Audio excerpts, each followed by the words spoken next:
Good Wednesday morning, friends, or afternoon, or evening, or middle of the night, whenever you might happen to be joining. There's always a few tech gremlins in the mix every few weeks, and this morning seems to be one of them. So apologies if this looks a little bit different than it normally does. We're going to try and see if we can go with it. Facebook wasn't playing super nice this morning. For those that I don't know, I'm Reverend Jennifer Finley, our Momentum and Discipleship Pastor here at First United Methodist Church in Kirksville. And this is our weekly time to pause together, take a deep breath, or if you're like me, take a deep inhale of your coffee, to wonder together about where and how God is meeting us in the midst of all that swirls in our daily lives and all that swirls in our world.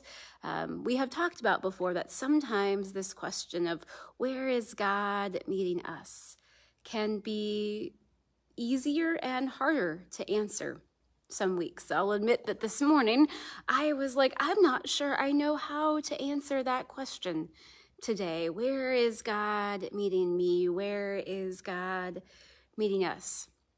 But as I was thinking, I thought back to a very ordinary moment on Monday morning. Now, the sanctuary is usually full of people on Sunday mornings, but Monday mornings, it's quiet. And I had come in on Monday morning at 8:30 or so to grab something that I hadn't grabbed off of our music stands on Sunday morning that I needed for the work of the week. And I walked into the sanctuary just planning to do that. It was a very routine, very utilitarian thing, and I got stopped short about halfway down the aisle because what was happening was the light from our stained glass window. I'm facing it, and I'm not sure. I was planning to show it to you, but I'm not sure I can switch my view this morning to show it to you. Let's see if I can. Maybe I can. There we go. So light from that window was streaming in, and it was playing off of our pitcher and basin. The pitcher and basin that we sometimes use as a baptismal font when we have baptisms, that sometimes we use, as we did on Sunday morning, as a reminder of the waters of God that we swim in. Other times for me, it is a symbol of the call of the ordained deacon to service and to foot washing. But whatever it was, the way the light was playing on on Monday morning, it caught me off guard. It was almost as if there was a spotlight and the light was playing off of the pottery. And I just stood there for a moment, and God met me in that very ordinary moment of sun playing off of ordinary clay that had been crafted into something beautiful. And then, because I had stopped what I was doing long enough to pay attention, I started looking around other ordinary things in this space that I don't normally pay a lot of attention to. I thought about the pew kneelers, which I'm not sure you can see even if I were to show you, but we have cushions along our altar rail where people kneel each week as part of Holy Communion.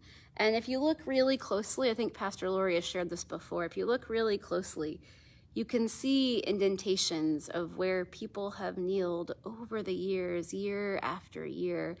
And I thought about that very ordinary cushion and the way in which God has reminded me of God's presence in the folks who have kneeled over the years.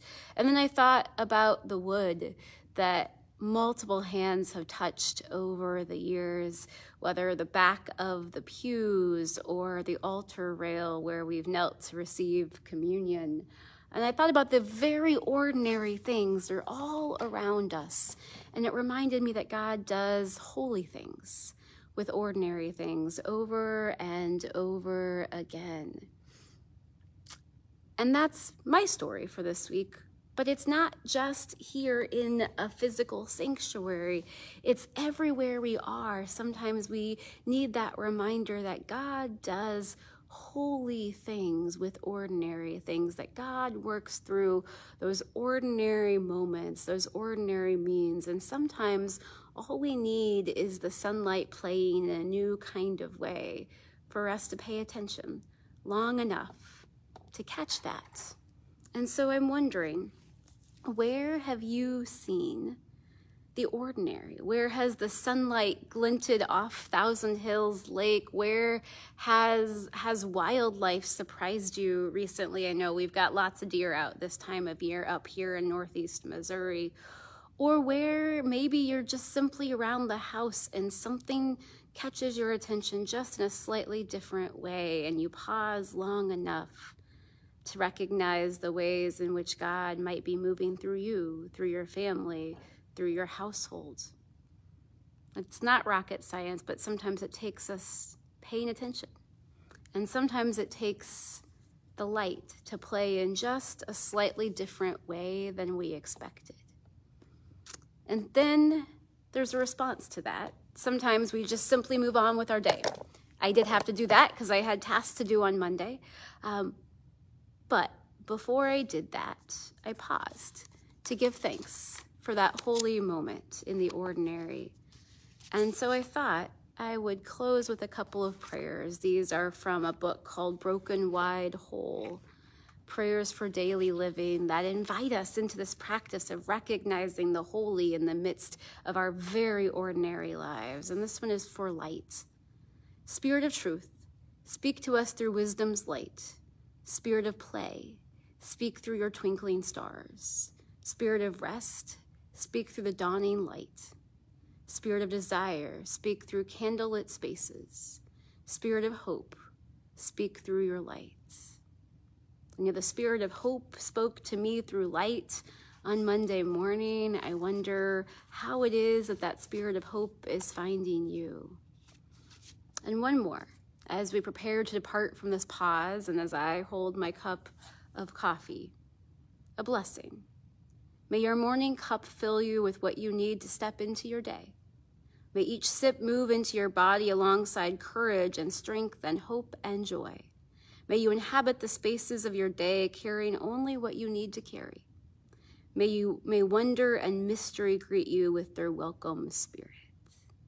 Friends, may wonder and mystery greet us with its welcome spirit this week. And if you have stories of how God has met you in very ordinary moments, I would love to hear them.